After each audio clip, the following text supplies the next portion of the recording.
आपका प्यार, आपका आशीर्वाद यूं ही हम पर बना रहे। इसी काम के साथ फिर से सभी को बहुत बहुत बधाई, बहुत बहुत शुभकामनाएं। मेरे साथ बोले भारत माता की, भारत माता की, भारत माता की। बहुत बहुत धन्यवाद। हरि के ठिकाने हरियाणा के सारे भाण भैया ने राम राम। हरियाणा के राज्यपाल बंडारू दत्तात्रेय जी, यहां के लोकप्रिय और ऊर्जावान मुख्यमंत्री श्रीमान नायब सिंह जी, केंद्रीय मंत्रिमंडल के मेरे सहयोगी निर्मला सीतारमण जी, और यहीं के संतान और यहीं के सांसद पूर्व मुख्यमंत्री और सरकार में मेरे साथी श्री मनोहर लाल जी, श्री कृष्णपाल जी, हरियाणा सरकार में मंत्री श्रुति जी, आरती जी, सांसदगण, विधायकगण, देश के अनेकों एलआईसी केंद्रों से जुड़े हुए सभी साथी और प्यारे भाई और बहनों, आज महिला सशक्तिकरण की दिशा में भारत एक और मजबूत कदम उठा रहा है। आज का दिन और भी वजहों से विशेष है। आज 9 तारीख है। शास्त्रों में 9 अंक को बहुत शुभ माना जाता है। 9 अंक 9 दुर्गा की 9 शक्तियों से जुड़ा है। हम सब साल में नवरात्र के 9 दिन शक्ति की उपासना करते हैं। आज का दिन भी नारी शक्ति की उपासना जैसा ही है। साथियों, आज 9 दिसंबर को ही संविधान सभा की पहली बैठक हुई थी। ऐसे समय में जब देश संविधान के 75 वर्ष का महोत्सव मना रहा है, 9 दिसंबर की ये तारीख हमें समानता की, विकास को सर्वस्पर्शी बनाने की प्रेरणा देती है। साथियों, विश्व को नीति और धर्म का ज्ञान देने वाली महान धरती पर आज के दिन आना और भी सुखद है। इस समय कुरुक्षेत्र में अंतर्राष्ट्रीय गीता जयंती महोत्सव भी चल रहा है। मैं गीता की इस धरती को प्रणाम करता हूं, नमन करता हूं। मैं पूरे हरियाणा को, यहां के देशभक्त लोगों को राम राम करता हूं। हरियाणा ने एक है तो सेफ है इस मंत्र को जिस तरह अपनाया, वो पूरे देश के लिए उदाहरण बना है। साथियों, हरियाणा से मेरा रिश्ता, मेरा लगाव किसी से छिपा नहीं है। आप सभी ने हम सभी को इतना आशीर्वाद दिया। लगातार तीसरी बार हरियाणा में भाजपा सरकार बनाई। इसके लिए मैं हरियाणा के हर परिवारजन का वंदन करता हूं। सैनी जी की नई सरकार को अभी कुछ हफ्ते ही हुए हैं वैसे तो, और उनकी प्रशंसा पूरे देश में हो रही है। सरकार बनने के तुरंत बाद जिस तरह यहां बिना खर्ची, बिना पर्ची के हजारों नौजवानों को पक्की नौकरियां मिली हैं, वो देश ने देखा है। अब यहां डबल इंजन की सरकार डबल रफ्तार से काम कर रही है। साथियों, चुनाव के दौरान आप सभी माताओं बहनों ने नारा दिया था, महारा हरियाणा, नॉन स्टॉप हरियाणा। उस नारे को हम सभी ने अपना संकल्प बना दिया है। उसी संकल्प के साथ मैं आज आप सबके दर्शन करने के लिए आया हूं, और मैं देख रहा हूं जहां मेरी नजर पहुंच रही है, माताएं बहनें इतनी बड़ी तादाद में। साथियों, अब यहां देश की बहनों बेटियों को रोजगार देने वाली बीमा सखी योजना की शुरुआत की गई है। बेटियों को अभी यहां बीमा सखी के प्रमाण पत्र दिए गए हैं। मैं देश की सभी बहनों को बहुत बहुत बधाई देता हूं।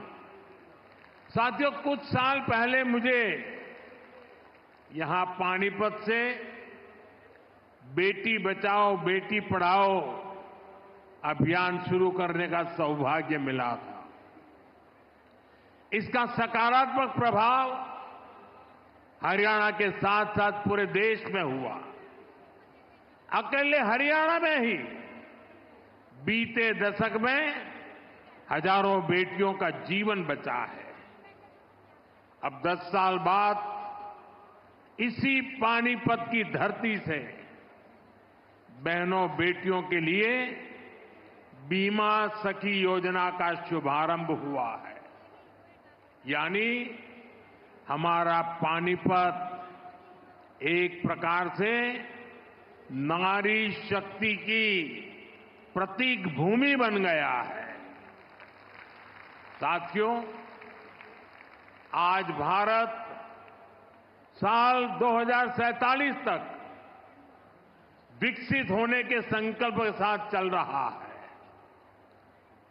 1947 से लेकर आज तक के कालखंड में हर वर्ग, हर क्षेत्र की ऊर्जा ने भारत को इस ऊंचाई तक पहुंचाया। लेकिन 2047 के विकसित भारत के संकल्प की सिद्धि के लिए हमें ऊर्जा के ढेर सारे नए स्रोतों की जरूरत है।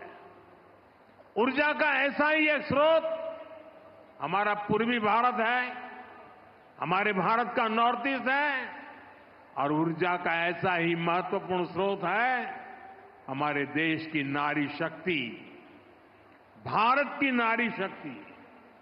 भारत को विकसित बनाने के लिए हमें अतिरिक्त ऊर्जा, ये कोटि कोटि हमारी माताएं बहनें हैं, हमारी नारी शक्ति है, वही हमारी प्रेरणा की स्रोत रहने वाली है। आज जो ये महिला सेल्फ हेल्प ग्रुप है, बीमा सखी है, बैंक सखी है, कृषि सखी है, ये विकसित भारत का बहुत बड़ा आधार स्तंभ बनेगी। साथियों, नारी को सशक्त करने के लिए बहुत आवश्यक है कि उन्हें आगे बढ़ने के खूब अवसर मिले, उनके सामने से हर बाधा हटे। जब नारी को आगे बढ़ने का अवसर मिलता है तो वो देश के सामने अवसरों के नए द्वार खोल देती है। लंबे समय तक हमारे देश में ऐसे अनेक काम थे जो महिलाओं के लिए वर्जित थे। वहां महिलाएं काम कर ही नहीं सकती थी। भाजपा की हमारी सरकार ने बेटियों के सामने से हर बाधा को हटाने की ठानी। आज आप देखिए, सेना के अग्रिम मोर्चों में बेटियों की तैनाती हो रही है। हमारी बेटियां अब बड़ी संख्या में फाइटर पायलट बन रही है। आज पुलिस में भी बड़ी संख्या में बेटियों की भर्ती हो रही है। आज बड़ी बड़ी कंपनियों को और उसकी कमान हमारी बेटियां संभाल रही है। देश में किसानों के, पशुपालकों के 1200 ऐसे उत्पादक संघ या सहकारी समितियां हैं जिनका नेतृत्व महिलाएं कर रही है। खेल का मैदान हो या पढ़ाई का, बेटियां हर क्षेत्र में बहुत आगे चल रही है। गर्भवती महिलाओं की छुट्टी को बढ़ाकर 26 हफ्ते करने का भी लाभ लाखों बेटियों को मिला है। साथियों, कई बार जब हम किसी खिलाड़ी को मेडल पाकर गर्व से घूमते देखते हैं तो ये भूल जाते हैं कि उस मेडल को पाने के लिए उस खिलाड़ी ने, उस बेटी ने बरसों तक कितनी मेहनत की है। कोई एवरेस्ट पर तिरंगे के साथ फोटो खिंचवाता है तो उस खुशी में हम ये भूल जाते हैं कि वो व्यक्ति कितने वर्षों के संघर्षों के बाद एवरेस्ट की ऊंचाई पर पहुंचा है। आज यहां जिस बीमा सखी कार्यक्रम की शुरुआत हो रही है, उसकी नींव में भी बरसों की मेहनत है, बरसों की तपस्या है। आजादी के 60-65 सालों बाद भी अधिकतर महिलाओं के पास बैंक खाते नहीं थे, यानी पूरी बैंकिंग व्यवस्था से ही महिलाएं कटी हुई थी। इसलिए हमारी सरकार ने सबसे पहले माताओं बहनों के जनधन बैंक खाते खुलवाए और आज मुझे गर्व है कि जनधन योजना से 30 करोड़ से ज्यादा बहनों बेटियों के बैंक खाते खुले। क्या आपने कभी सोचा है अगर ये जनधन बैंक खाते ना होते तो क्या होता? जनधन बैंक खाते ना होते तो गैस सब्सिडी के पैसे सीधे आपके खाते में न आते, कोरोना के समय मिलने वाली मदद न मिली होती, किसान कल्याण निधि के पैसे महिलाओं के खाते में जमा न हो पाते, बेटियों को ज्यादा ब्याज देने वाली सुकन्या समृद्धि योजना का लाभ मिलना मुश्किल होता, अपना घर बनाने के लिए पैसे बेटियों के खाते में सीधे ट्रांसफर न होते, रेहड़ी पटरी लगाने वाली बहनों के लिए बैंक के दरवाजे बंद ही रहते और मुद्रा योजना से करोड़ों बहनों को बिना गारंटी का लोन भी मिलना मुश्किल होता। महिलाओं के पास अपने बैंक खाते थे, इसलिए वो मुद्रा लोन ले पाई, पहली बार अपने मन का काम शुरू कर पाई। साथियों, गांव-गांव में बैंकिंग सुविधाएं पहुंचाने में हमारी बहनों ने ही बड़ी भूमिका निभाई है। आप कल्पना कर सकते हैं, जिनके बैंक खाते तक नहीं थे वो अब बैंक सखी के रूप में गांव के लोगों को बैंकों से जोड़ रही है। बैंक में कैसे बचत होती है, कैसे लोन मिलता है, ये सब कुछ लोगों को सिखा रही है हमारी माताएं बहनें। ऐसी लाखों बैंक सखियां आज गांव में सेवाएं दे रही है। साथियों, बैंक खाते की तरह ही कभी महिलाओं का बीमा भी नहीं होता था। आज लाखों बेटियां उनको बीमा एजेंट, बीमा सखी बनाने का अभियान शुरू हो रहा है। यानी जिस सेवा का लाभ पाने से कभी वो वंचित रही, आज उसी सेवा से दूसरे लोगों को जोड़ने का जिम्मा उन्हें दिया जा रहा है। आज बीमा जैसे सेक्टर के विस्तार का नेतृत्व भी एक प्रकार से अब महिलाएं ही करेंगी। बीमा सखी योजना के तहत 2 लाख महिलाओं को रोजगार के अवसर देने का लक्ष्य है। बीमा सखी कार्यक्रम के माध्यम से 10वीं पास बहनों बेटियों को ट्रेनिंग दी जाएगी, उन्हें 3 साल तक आर्थिक मदद भी दी जाएगी, भत्ता दिया जाएगा। बीमा के सेक्टर से जुड़ा डेटा बताता है कि एक एलआईसी एजेंट हर महीने औसतन एवरेज 15,000 रुपये कमाता है। इस हिसाब से देखें तो हमारी बीमा सखियां हर वर्ष 2.25 लाख रुपये से अधिक कमाएगी। बहनों की ये कमाई परिवार को अतिरिक्त आय देगी। साथियों, बीमा सखियों के इस काम का महत्व सिर्फ इतना ही नहीं है कि उन्हें हर महीने हजारों रुपया कमाई होगी। बीमा सखियों का योगदान इससे कहीं अधिक होने वाला है। विकसित होते हमारे देश में इंश्योरेंस फॉर ऑल हम सभी का ध्येय है। ये सोशल सिक्योरिटी के लिए, गरीबी को जड़ से मिटाने के लिए अति आवश्यक है। आज बीमा सखी के रूप में आप जिस भूमिका में आ रही है, उससे इंश्योरेंस फॉर ऑल उस मिशन को बल मिलेगा। साथियों, जब व्यक्ति के पास बीमा की ताकत होती है तो कितना लाभ होता है, इसके उदाहरण भी हमारे सामने हैं।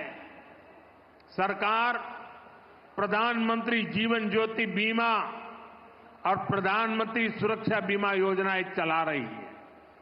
इसके तहत बहुत ही कम प्रीमियम पर 2-2 लाख रुपए तक का बीमा कराया जाता है। देश के 20 करोड़ से ज्यादा लोग जो कभी बीमा के बारे में सोच भी नहीं सकते थे, उनका बीमा हुआ है। इन दोनों योजनाओं के तहत अभी तक करीब 20,000 करोड़ रुपए की क्लेम राशि दी जा चुकी है। आप कल्पना कीजिए, किसी का एक्सीडेंट हुआ, किसी ने अपने स्वजन को खोया,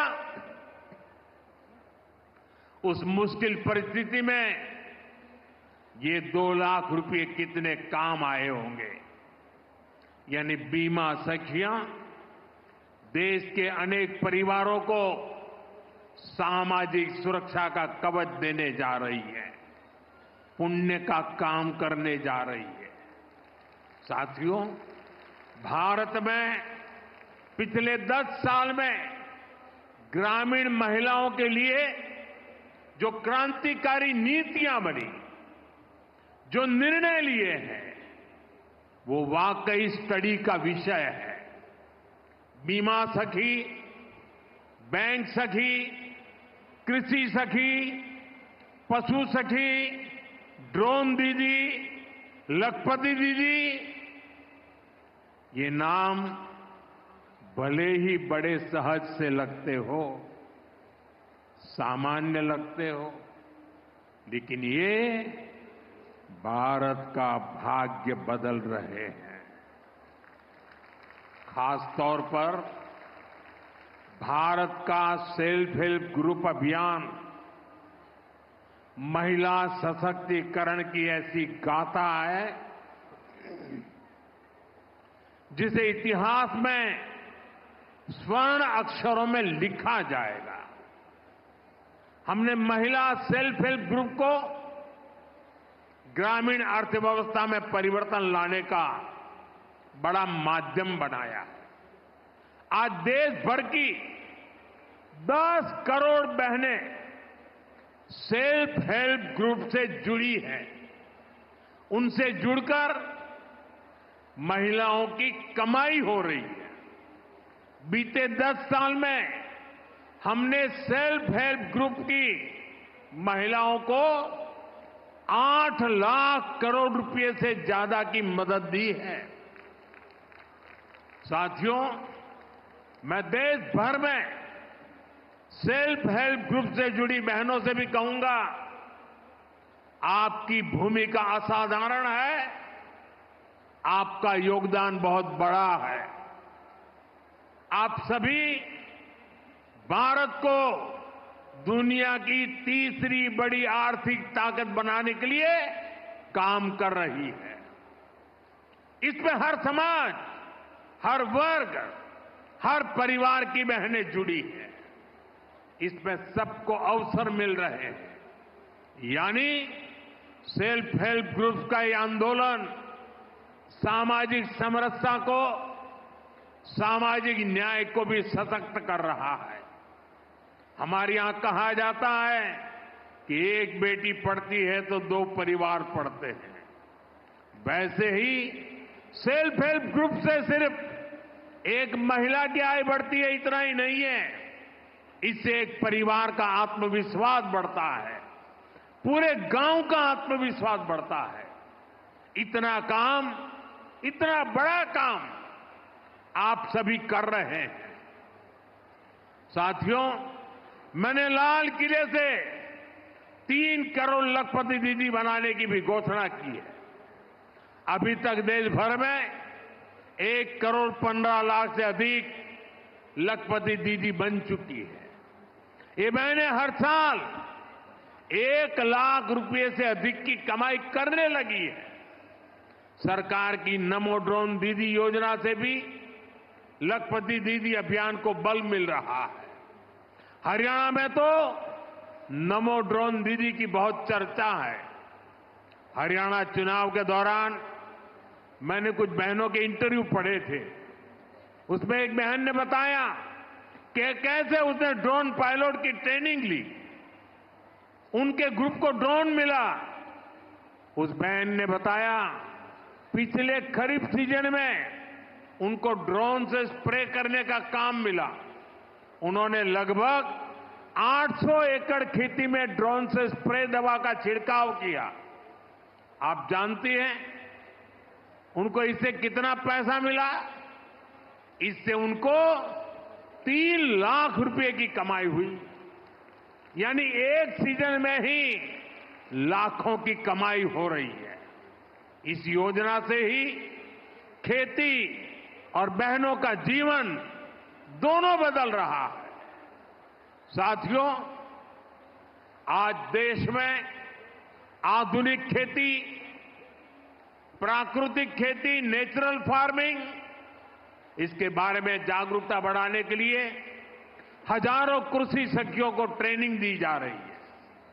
करीब 70,000 कृषि सखियों को सर्टिफिकेट मिल भी चुका है। ये कृषि सखियां भी हर वर्ष 60,000 रुपये से अधिक कमाने का सामर्थ्य रखती है। ऐसे ही 1.25 लाख से अधिक पशु सखियां आज पशुपालन को लेकर जागरूकता अभियान का हिस्सा बनी।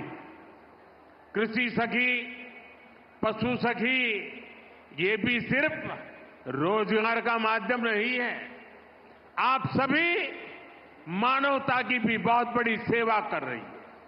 जैसे मरीज को नई जिंदगी देने में नर्स का बहुत बड़ा योगदान होता है, वैसे ही हमारी कृषि सखियां आने वाली पीढ़ियों के लिए धरती माता को बचाने का काम कर रही है। ये प्राकृतिक खेती के लिए जागरूकता फैलाकर मिट्टी की, हमारे किसानों की, धरती माता की सेवा कर रही है।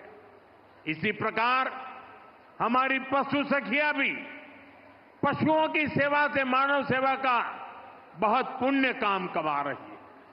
साथियों, हर चीज को राजनीति के वोट बैंक को उस तराजू पर तोलने वाले लोग आजकल बहुत हैरान परेशान हैं। उनको समझ ही नहीं आ रहा है कि चुनाव दर चुनाव मोदी के खाते में माताओं, बहनों, बेटियों का आशीर्वाद बढ़ता ही क्यों जा रहा है। जिन लोगों ने माताओं, बहनों को सिर्फ वोट बैंक समझा और चुनाव के समय घोषणाएं करने की ही राजनीति की, वो इस मजबूत रिश्ते को समझ भी नहीं पाएंगे। आज माताओं और बहनों का इतना लाड प्यार मोदी को क्यों मिलता है, ये समझने के लिए उन्हें बीते 10 वर्षों के सफर को याद करना होगा। 10 साल पहले करोड़ों बहनों के पास एक आदत शौचालय नहीं था। मोदी ने देश में 112 करोड़ से अधिक टॉयलेट बनाए। 10 साल पहले करोड़ों बहनों के पास गैस कनेक्शन नहीं था। मोदी ने उन्हें उज्ज्वला के मुफ्त कनेक्शन दिए, सिलेंडर सस्ते किए। बहनों के घरों में पानी का नल नहीं था, हमने घर घर नल से जल पहुंचाना शुरू किया। पहले कोई प्रॉपर्टी महिलाओं के नाम नहीं होती थी, हमने करोड़ों बहनों को पक्के घर की मालकिन बना दिया। कितने लंबे समय से महिलाएं मांग कर रही थी कि उन्हें विधानसभा और लोकसभा में 33% आरक्षण दिया जाए। आपके आशीर्वाद से इस मांग को पूरा करने का सौभाग्य भी हमें मिला। जब सही नियत से ऐसे ईमानदार प्रयास होते हैं, तभी आप बहनों का आशीर्वाद मिलता है। साथियों, हमारी डबल इंजन सरकार किसानों के कल्याण के लिए भी ईमानदारी से काम कर रही है। पहले 2 कार्यकाल में हरियाणा के किसानों को एमएसपी के रूप में 1.25 लाख करोड़ रुपए से अधिक मिला है। यहां तीसरी बार सरकार बनने के बाद धान, बाजरा और मूंग किसानों को एमएसपी के रूप में 14,000 करोड़ रुपए दिए गए हैं। सूखा प्रभावित किसानों की मदद के लिए भी 800 करोड़ रुपए से अधिक दिए गए हैं। हम सब जानते हैं, हरियाणा को हरित क्रांति का अगुवा बनाने में चौधरी चरण सिंह विश्वविद्यालय ने बड़ी भूमिका निभाई है। अब 21वीं सदी में हरियाणा को फल और सब्जी के क्षेत्र में अग्रणी बनाने में महाराणा प्रताप विश्वविद्यालय का रोल अहम होगा। आज महाराणा प्रताप बागवानी विश्वविद्यालय के नए कैंपस का शिलान्यास हुआ है। इससे इस यूनिवर्सिटी में पढ़ रहे नौजवानों को नई सहूलियत मिलेगी। साथियों, आज मैं हरियाणा के आप सभी लोगों को, सभी बहनों को फिर से भरोसा दे रहा हूं कि राज्य का तेजी से विकास होगा। डबल इंजन की सरकार तीसरे कार्यकाल में 3 गुनी तेजी से काम करेगी और इसमें यहां की नारी शक्ति की भूमिका इसी तरह लगातार बढ़ती रहेगी।